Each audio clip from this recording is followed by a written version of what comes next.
नमस्कार विद्यार्थी मित्रों, आज हम पढ़ेंगे पाठ दूसरा अनूठे इंसान। ये जो है प्रसंग वर्णन है। इसमें नेपोलियन बोनापार्ट के बारे में बताया गया है, एक प्रसंग के बारे में। इस इकाई में 2 प्रसंग हैं। प्रथम प्रसंग फ्रांस के महान शासक नेपोलियन बोनापार्ट के बचपन पर आधारित है, जो हमें सत्य एवं प्रामाणिकता की राह पर चलने की प्रेरणा देता है। जबकि दूसरे प्रसंग में केरल की देशभक्त लड़की कौमुदी के सच्चे दान का निरूपण है। तो पहला प्रसंग है, इसमें है ऐसा था नेपोलियन। तो नेपोलियन जब छोटा लड़का था तभी से वह सत्यवादी था। सत्यवादी यानी कि हमेशा सच बोलने वाला, जिसे सत्यवादी कहते हैं। एक दिन वह अपनी बहन इलाइजा के साथ आँख मिचोली खेल रहा था। आँख मिचोली यानी कि लुपा छुपी का खेल रहा था। इलाइजा छिपी थी और नेपोलियन उसे ढूंढने के लिए इधर उधर दौड़ रहा था। अचानक यानी कि एकाएक वह एक लड़की से जा टकराया, यानी कि धक्का लगा। लड़की अमृत बेचने के लिए ले जा रही थी। अमृत बेचने के लिए ले जा रही थी। नेपोलियन के टकराने से उसकी टोकरी नीचे गिर पड़ी। कीचड़ होने के कारण उसके सारे अमृत खराब हो गए। वह रोती हुई कहने लगी, अब माँ को मैं क्या जवाब दूंगी। इलाइजा कहने लगी, चलो भैया हम यहाँ से भाग चले। तो नेपोलियन कहता है, नहीं बहन, हमारे कारण ही तो इसकी हानि हुई है। हानि यानी कि नुकसान हुआ है। यह कहकर नेपोलियन ने अपनी जेब में रखे 3 छोटे सिक्के उस लड़की को देकर कहा, बहन मेरे पास ये 3 ही सिक्के हैं, तुम इन्हें ले लो। इन 3 सिक्कों से क्या होगा? मेरी माँ मुझे बहुत मारेगी, लड़की ने कहा। तो नेपोलियन कहता है, अच्छा तो तुम हमारे साथ गढ़ चलो, हम तुम्हें अपनी माँ से और पैसे दिलवा देंगे।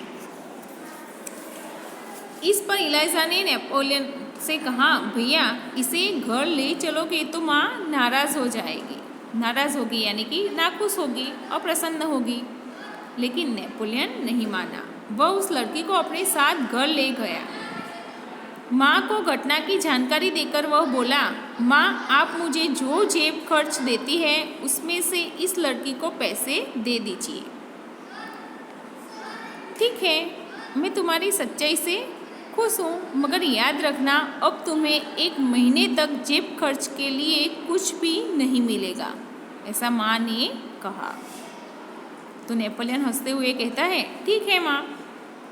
तो माँ ने उस लड़की को 2 बड़े सिक्के दिए। वह खुशी खुशी घर लौट गई। नेपोलियन को धक्का देने की सजा तो मिली, परंतु सत्य के पथ यानी कि रास्ता, सत्य के रास्ते पर चलने के कारण उसे यह सजा भुगतने में अद्भुत आनंद आया। अद्भुत यानी कि अनोखा आनंद आया। वास्तव में नेपोलियन सच्चाई के पथ पर चलने वाला इंसान था। बचपन से ही उसे खुद पर दृढ़ विश्वास था। दृढ़ यानी कि मजबूत विश्वास था, और दृढ़ इच्छा शक्ति भी। इच्छा शक्ति यानी कि मनचाही वस्तु प्राप्त करने की शक्ति उसमें थी। तो नेपोलियन बोनापार्ट फ्रांस देश का सम्राट था, और यहाँ उसके बचपन की एक घटना दी गई है। इस घटना से पता चलता है कि सच्चाई का डटकर सामना करने का गुण उसमें बचपन से ही था। वह झूठ बोलकर अपनी गलती नहीं छिपाता था।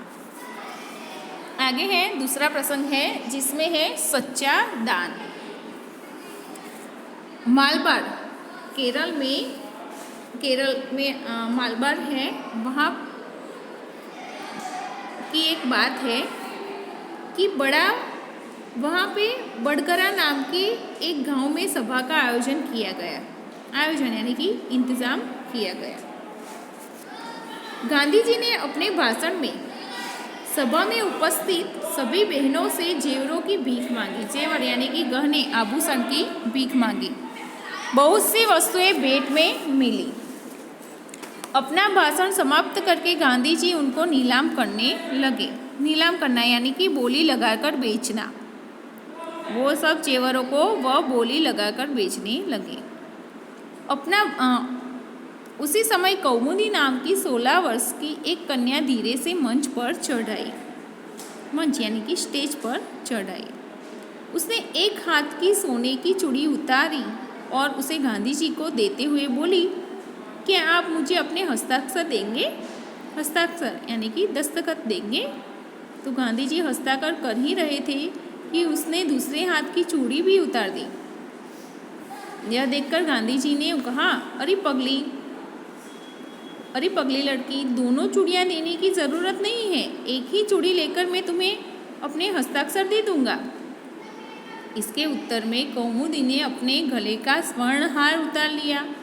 गांधी जी ने पूछा, तुमने अपने माता पिता से आज्ञा ले ली है ना? तो बिना कोई उत्तर दिए उसने कानों में से रत्न जड़ित बूंदे भी निकाल लिए। बूंदे यानी कि कान के आभूषण निकाल लिए। गांधी जी ने पूछा, तुमने इन आभूषणों को देने के लिए अपने माता पिता से आज्ञा ले ली है ना? आज्ञा यानी कि अपने माता पिता से अनुमति ले ली है ना? तो कौमुदी कुछ उत्तर देती इससे पहले ही किसी ने कहा कि इसके पिता तो यही है ना। मानपत्रों की नीलामी में वही तो बोली लगवाकर आपकी मदद कर रहे हैं। मानपत्र यानी कि आदर सूचित करने वाला पत्र, जिसे मानपत्र कहा जाता है। अब गांधी जी ने कौमुदी से कहा, तुम्हें यह तो मालूम होगा कि ये गहने दे देने के बाद तुम फिर नए गहने नहीं बनवा सकोगी। कौमुदी ने यह शर्त दृढ़तापूर्वक स्वीकार कर ली। गांधी जी ने हस्ताक्षर करने के बाद यह वाक्य लिख दिया, तुम्हारे इन आभूषणों की उपेक्षा तुम्हारा त्याग ही सच्चा आभूषण है। त्याग यानी कि छोड़ने की भावना, वही तुम्हारा सच्चा आभूषण है। सच है कि देश प्रेम से बढ़कर कुछ नहीं है। देश प्रेम से बढ़कर कुछ नहीं है। तो अपने देश से सबको प्रेम होता है। अपने देश की आज़ादी और उसके सम्मान के लिए देशभक्त लोग अपना सर्वस्व भी देने के लिए तैयार हो जाते हैं। यहाँ महात्मा गांधी की उपस्थिति में देश के लिए सर्वस्व त्याग करने वाली एक लड़की के बारे में बताया गया है। यहाँ पे शब्दार्थ दिए गए हैं कि सत्यवादी तो हमेशा सच बोलने वाला, अद्भुत तो अनोखा, आँख मिचोली तो लुका छुपी का खेल, अमृत तो जामफल, पथ रास्ता, दृढ़ यानी कि मजबूत, निर्माता तो बनाने वाला, हस्ताक्षर तो दस्तखत, घटना प्रसंग, उपस्थित तो हाजिर वहाँ आए हुए, मानपत्र यानी कि आदर से लिखा पत्र, आयोजन तो इंतज़ाम, आभूषण गहना, नीलामी तो बोली लगाकर बेचना, भाषण तो सभा के सामने बोलना और त्याग तो समर्पण। यहाँ पे अभ्यास दिया गया है कि इसमें है प्रश्न पहला कि प्रश्नों के उत्तर दीजिए। पहला है कि नेपोलियन और उसकी बहन के स्वभाव में क्या अंतर था? तो नेपोलियन है जो सच बोलने से डरता नहीं था, उसमें सच्चाई का सामना करने का साहस था और अपने कारण हुए दूसरों की हानि वह सहन नहीं कर सकता था। तो उसकी बहन का चरित्र उसके विपरीत था। उसकी बहन का चरित्र इसके विपरीत था। वह डरपोक थी और सच्चाई का सामना नहीं कर सकती थी। वह झूठ बोलकर सच्चाई से बच निकलने में ही अपनी भलाई मानती थी। उसे केवल अपने बचाव की चिंता थी, दूसरों के नुकसान की नहीं। इस प्रकार नेपोलियन और उसकी बहन के स्वभाव में बहुत अंतर था। दूसरा है कि आप नेपोलियन की जगह होते तो क्या करते? तो इन प्रश्न का उत्तर तो आप ही दे सकते हैं, ये आपके लिए है। दूसरा है कि आप अपने जेब खर्च का उपयोग किस प्रकार करते हैं, उसका आंसर भी आप दे सकते हैं। तीसरा है कि बापू के बारे में आप क्या जानते हैं? तो बापू जो है वह उनका पूरा नाम है मोहनदास करमचंद गांधी। लोग उन्हें महात्मा के नाम से जानते हैं। महात्मा गांधी जी ने देश की आज़ादी के लिए अंग्रेज़ों से लंबी लड़ाई लड़ी। वे अनेक बार जेल गए। उन्होंने कई सत्याग्रह किए। आज़ादी की लड़ाई में देश की जनता ने उसका पूरा साथ दिया। लोगों ने उन्हें राष्ट्रपिता का सम्मान दिया। 15 अगस्त 1947 को हमारा देश स्वतंत्र हुआ और 30 जनवरी 1948 को दिल्ली में बापू की हत्या हो गई। और बापू ने हमें शांति, प्रेम और अहिंसा का संदेश दिया है और उनकी समाधि राजघाट के नाम से प्रसिद्ध है। पांचवा है कि बापू धन क्यों इकट्ठा कर रहे थे। तो उस समय देश में आज़ादी के लिए आंदोलन चल रहा था। बापू उसके नेता थे और आंदोलन के लिए धन की ज़रूरत पड़ती थी। बापू यह धन कहाँ से लाते, इसीलिए वे सारे देश में घूम घूम कर सभाएं करते और धन इकट्ठा करते थे। आपको कौमुदी का पात्र कैसा लगा और क्यों? तो वो आपके लिए है।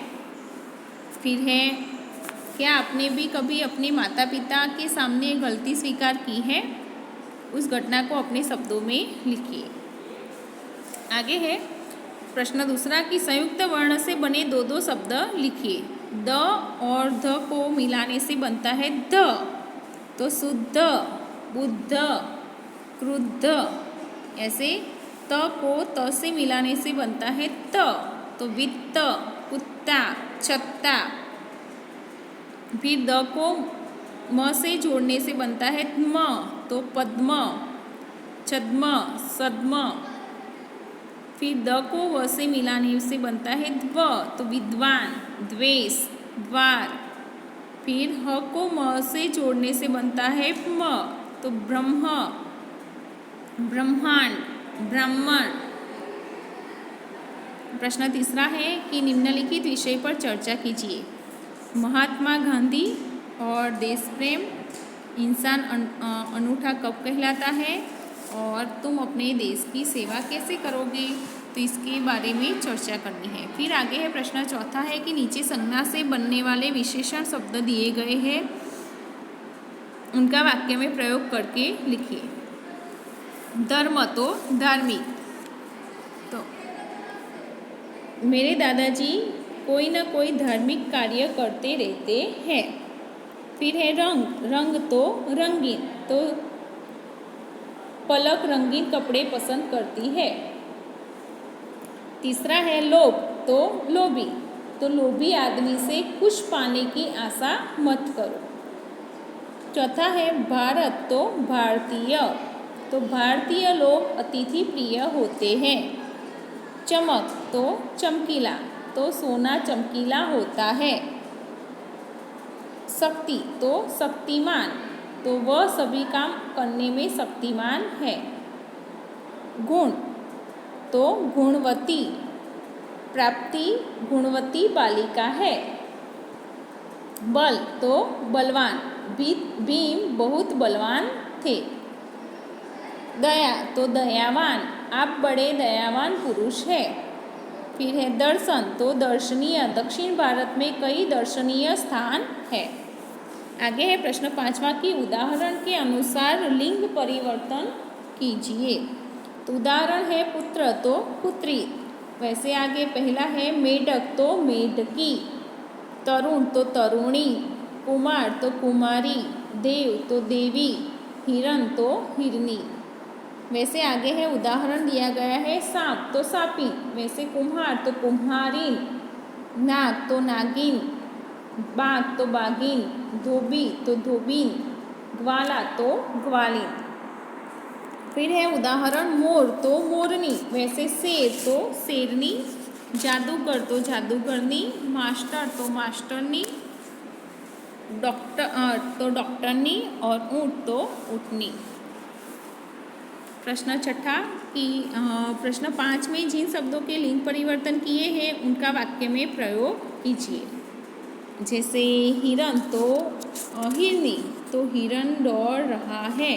वैसे हिरनी दौड़ रही है। पुत्र, तो पुत्री। तो राहुल राजीव गांधी के पुत्र हैं और इंदिरा जी जवाहरलाल जी की पुत्री थी। मेढक तो मेढकी, तो मेढक टरटरा रहा है और मेढकी टरटरा रही है। तरुण तो तरुणी, तो तरुण कॉलेज जा रहा है और तरुणी कॉलेज जा रही है। कुमार तो कुमारी, कुमार खेल रहा है और कुमारी खेल रही है। वैसे ही आगे के जो शब्द हैं उनका वाक्य में प्रयोग करना है। प्रश्न 7 है कि चित्र के आधार पर चर्चा करके कहानी लिखिए। यहाँ पे अलग अलग चित्र दिए गए हैं, अलग अलग 5 चित्र दिए गए हैं। इसके आधार पर कहानी लिखना है। तो एक जंगल था, उसमें एक तालाब के किनारे कौवा, हिरण, चूहा और कछुआ, ये 4 मित्र रहते थे। एक दिन हिरण घूमते घूमते शिकारी के जाल में फंस गया। कौवा, चूहा और कछुआ कहीं दूर चले गए थे। उसने मित्रों को आवाज़ दी पर वहाँ कोई नहीं था। कुछ समय के बाद कौवा आया। उसने हिरण को जाल में फंसा हुआ देखा तो बहुत दुखी हुआ। उसने हिरण से कहा, मित्र चिंता न करो, मैं अभी तुम्हें जाल से मुक्त कराता हूँ। वह उड़ता हुआ चूहे के पास पहुँचा और बोला, चूहा भाई जल्दी चलो, अपना मित्र हिरण है जो शिकारी के जाल में फंस गया है। जाल काट कर उसे तुम ही मुक्त कर सकते हो। ऐसा करो कि तुम मेरी पीठ पर बैठ जाओ तो हम जल्दी पहुँच जाएंगे। तो कछुए ने कहा, कौवा ठीक कहता है, तुम दोनों जल्दी जाओ, मैं भी बाद में आता हूँ। कौवा चूहे को अपनी पीठ पर बिठाकर ले आया। चूहे ने धीरे धीरे जाल काट डाला। कौवे ने दूर से शिकारी को आते हुए देखा तो उसने हिरण को सावधान किया। हिरण जाल से निकलकर भागा। चूहा पास की झाड़ी में छिप गया। तब तक कछुआ वहाँ पहुँच चुका था। शिकारी के पास थैली थी। हिरण को न पाकर गुस्से में उसने कछुए को पकड़कर थैली में ले जाना चाहा, लेकिन तब तक कछुआ तालाब में सरक गया। शिकारी हाथ मलता रह गया। इस तरह कौवा, हिरण, चूहा और कछुआ चारों ने मित्रता निभाई। तो इस कहानी से इसका शीर्षक बनता है सच्चे मित्र। आगे है स्वाध्याय, जिसमें पहला है कि प्रश्न, नेपोलियन की बहन का नाम क्या था? तो नेपोलियन की बहन का नाम इलाइजा था। दूसरा, नेपोलियन लड़की को अपने घर क्यों ले गया? तो लड़की के अमरूद खराब हो जाने से उसे नुकसान हुआ था। नेपोलियन माँ से पैसे दिलाकर उसका नुकसान पूरा करवाना चाहता था, इसीलिए वह लड़की को अपने घर ले गया। आगे है तीसरा कि गांधी जी को सोने की चूड़ी देने वाली लड़की का नाम क्या था? तो गांधी जी को सोने की चूड़ी देने वाली लड़की का नाम कौमुदी था। गांधी जी ने कौमुदी से क्या कहा? तो गांधी जी ने कौमुदी से कहा, तुम्हें दोनों चूड़ियाँ देने की ज़रूरत नहीं है, एक ही चूड़ी लेकर मैं तुम्हें अपने हस्ताक्षर दे दूँगा। पांचवा है कि हस्ताक्षर करने के बाद गांधी जी ने क्या लिखा? हस्ताक्षर करने के बाद गांधी जी ने लिखा, तुम्हारे इन आभूषणों की अपेक्षा तुम्हारा त्याग ही सच्चा आभूषण है।